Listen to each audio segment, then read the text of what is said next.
السلام عليكم ومرحبا بكم فيديو جديد ووصفه جديده. كنتمنى هذا الفيديو يلقاكم بخير وعلى خير ان شاء الله. اليوم غادي نصايب معكم هذا الشكل ديال الصابلي، كيجي رائع لا في الشكل ولا في المذاق. بقاو مع المقادير وطريقه التحضير.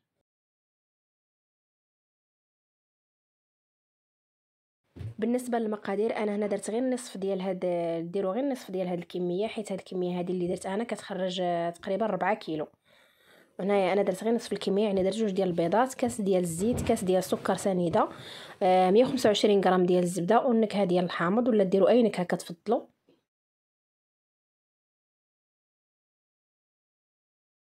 بالنسبه لطريقه الخدمه، ديما كنخدموا الزبده مع سكر سنيده مزيان حتى كينسجموا مع بعض. وافضل طريقه يعني باش كتنخدم لكم الزبده وسكر سنيده هو انكم ديروها في الهشوار حتى كينسجموا مزيان، يعني ما كتبقاش ديك الزبده محبه مع سنيده، يعني كلشي كيذوب. ومن بعد كتبقاو تضيفوا باقي المقادير.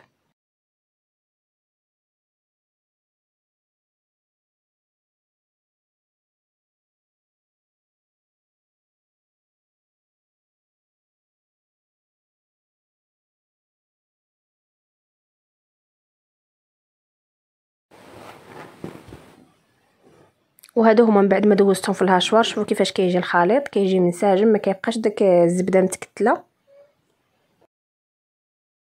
وهذا هو السر باش كيجي الصابلي ناجح وما كيتقلصش في الفران ما كيعواج، ما كيتغير الشكل ديالو.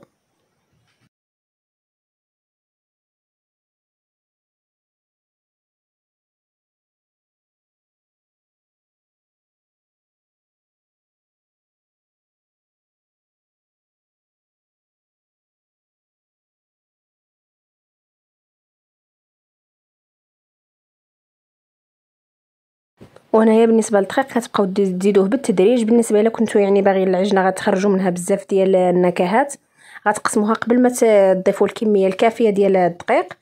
وبالنسبه الا بغيتو ديروها غير بنكهه وحده، كتديروا الدقيق نيشان، يعني الكميه اللي كتكفي.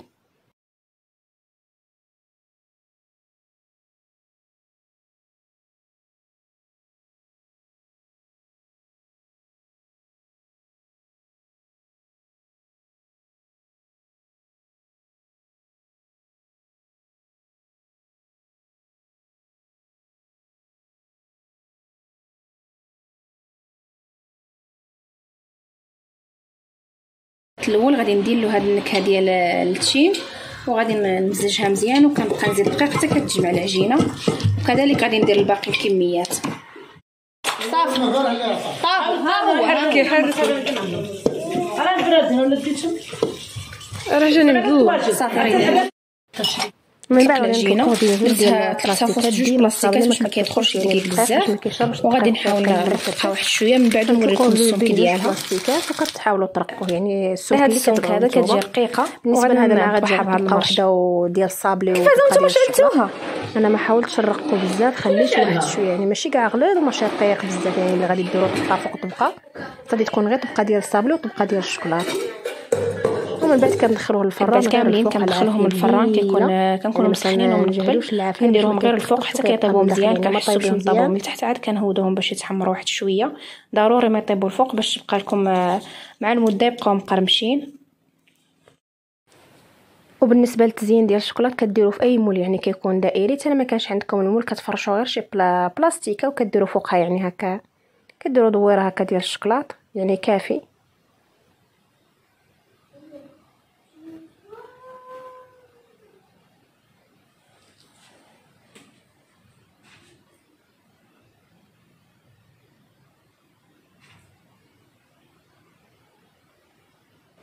ومن بعد ما كتبقاو ديروا ما كتخليوش حتى كديروا يعني دويرات بزاف، حيت كتجمد لكم الشوكولاط. كندير غير شويه، وكندير هذاك الحبوب ديال البافو. من بعد كندير هكا يعني لوزه، وكديروا دوك الفواكه المعسله والورد.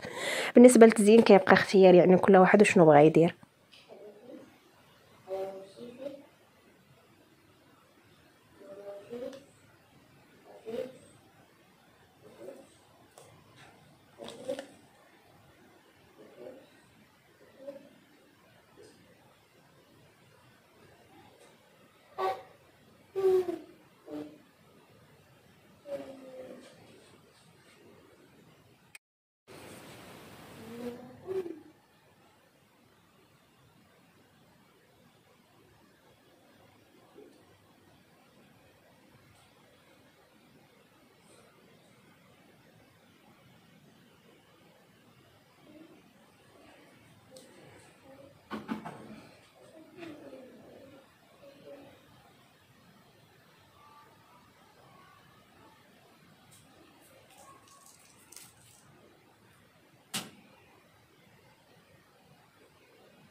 من بعد ما تساليو كتدخلهم للمجمد على ما كيشدوا راسهم مزيان، ومن بعد غادي نبقاو نديموليوهم.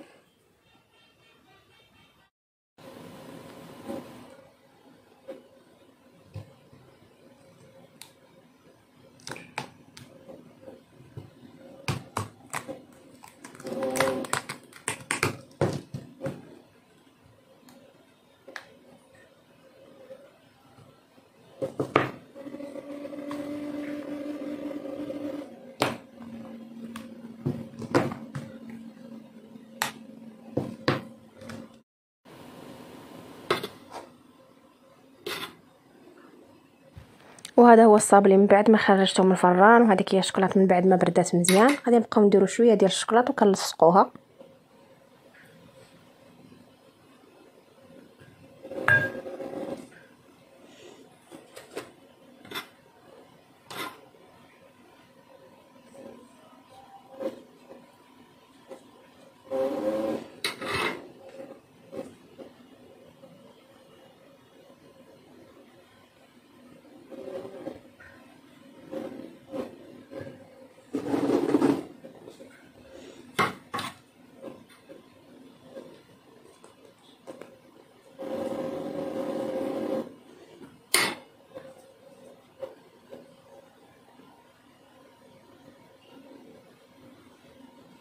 النهائي ديالو كيجي رائع في الشكل، وهذا هو الشكل النهائي كيجي المنظر ديالهم رائع. كنتمنى الوصفه ديالكم وتجربوها. الاعجاب ديالكم وتجربوها، حقا كيجي راقي.